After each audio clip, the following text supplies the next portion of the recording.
I still think that there's the conspiracy of the elites. The elites are keeping quiet. The elites, is either they're afraid. No, it's not conspiracy. It's cowardice.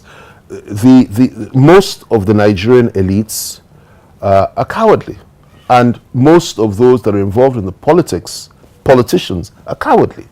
And even today, you will not get many politicians saying it as it really is. They will only say what is politically correct, because they are looking at the sensitivities and sensibilities of so many interest groups.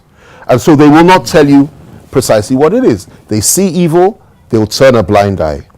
Other than, if not for that, how can you have a situation where Shia Muslims are slaughtered? Genocide is committed against them. How many politicians have spoken out against that? Very few, even in the opposition. Where you have a situation where IPOB youths have been murdered, and the IPOB youths, the Igbos, have been subjected to genocide in this country in the last 3.5 years. I'm not talking about during the Civil War. Slaughtered like flies. How many politicians have spoken out against that? How many politicians have spoken out boldly against the activities of Fulani herdsmen in this country? Yes, regional groups have been doing so. Afenifere, Ohaneze, the South-South groups, Middle Belt groups. But how many politicians and how many members of the elite have single-handedly stood up and said, this is unacceptable behavior? Very, very few will do that. Though they know that what these people are doing is utterly and completely reprehensible: mass murder, ethnic cleansing, genocide. Like General Danjuma, a very courageous man, said openly, and I think Obasanjo has condemned it as well. But how many people will do that? Very, very few politicians will do that, because they're scared. They're scared of maybe losing support of elements within the core north. They're scared of this, they're scared of that. Now, my position is that you cannot fight a tyranny or a tyrannical government or a president that's as vicious as the one that we have unless you wield the sword of truth. Regardless of how unpopular that truth might be, you need to speak the truth. You need to bring to the fore, bring to public knowledge, and bring to the international community the atrocities that are being committed in this country against ordinary Nigerians that have no voice of their own. That is what leaders are meant to do. How many politicians do that? They won't do that. Rather, they'll just go from rally to rally and begin to say, vote for us, support us, because we want to come into power, without hitting the real issues or talking about the fundamental issues. And that, I think, is part and parcel of our problem in this country. So, to conclude the Chief Justice Onogen's saga, do you think it has anything to do with 2019?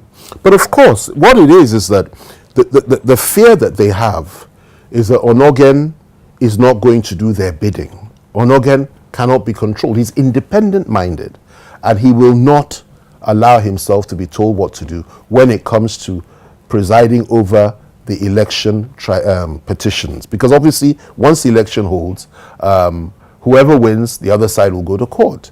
And that is where the final decision will be made. So what they probably wanted to do was to ensure that Onogen set up the relevant appeal tribunals and put the right people there that they could control. Onogen is not prepared to do that. Secondly, in the final analysis, whatever happens during, within the election appeal tribunals, the matter will have to go to the Supreme Court.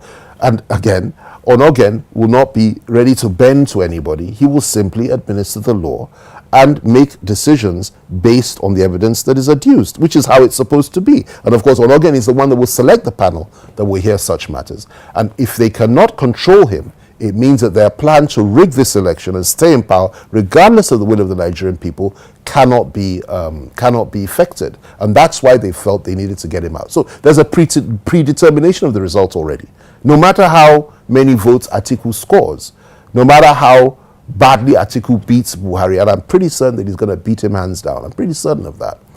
The results that will be announced will be favorable to Buhari, because Buhari controls INEC. Now, in the event of that not happening, if INEC declares the right results, the matter will be taken to court.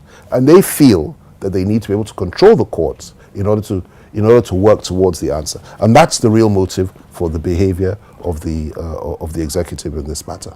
Could that be the reason why the electoral bill was not signed?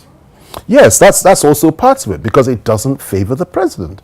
If he had signed that electoral bill, it would have made, I think it touched on the order of elections and so on and so forth. It would have made life very difficult for him. He would not have been able to impose his will, and he would not have been guaranteed of the support of many of his own governors or gubernatorial candidates in the election. And that is why he needed to ensure that it didn't see the light of day.